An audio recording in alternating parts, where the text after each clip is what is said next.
I like to know as much as I can about where Jesus lived and where he ministered, so I have some maps I look at to see where places like Jerusalem and Nazareth and the Sea of Galilee are. Historians and archaeologists in recent years have uncovered many of these places, so I like to see where they are too. I've been fortunate enough to go to the Holy Land to visit where Jesus lived and died and rose again. Wonderful place to visit. But if you look at St. Matthew's Gospel, which we're reading this year, you won't discover how many miles Capernaum is from Nazareth or a list of towns and synagogues that Jesus visited.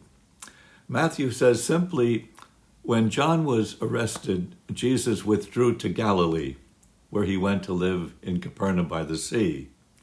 And he goes on to say that Galilee is the land where people sit in darkness, a land overshadowed by death. Jesus brings light and life to this land of darkness and death. The light that Jesus brings to darkness and death is his teaching.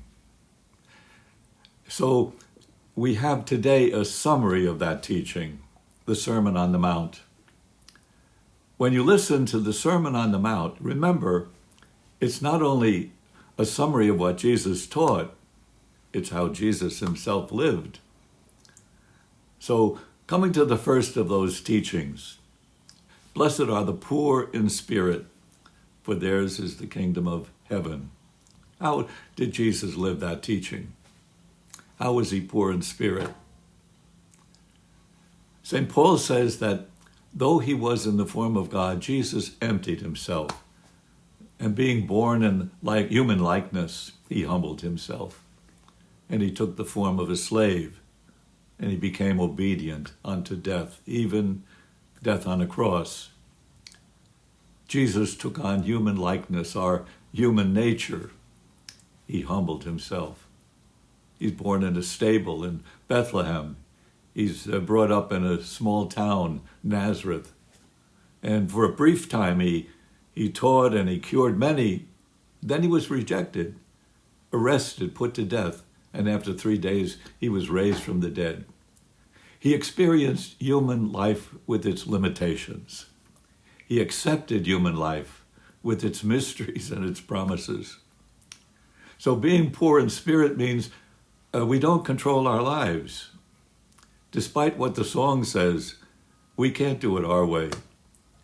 Human life, like all creation, needs to be God's way.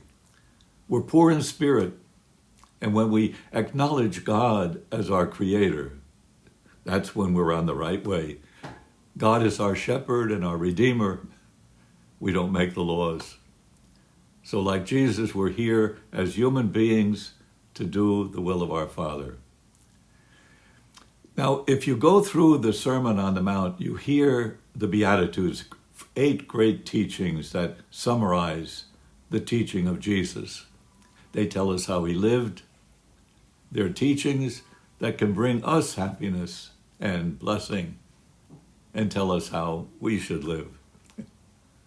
We're called to be poor in spirit, merciful, compassionate, peacemakers, pure of heart. Like Jesus, we're called to work for justice in this world. And we have to be ready for the opposition that brings. Jesus went to Galilee, a land of darkness and death.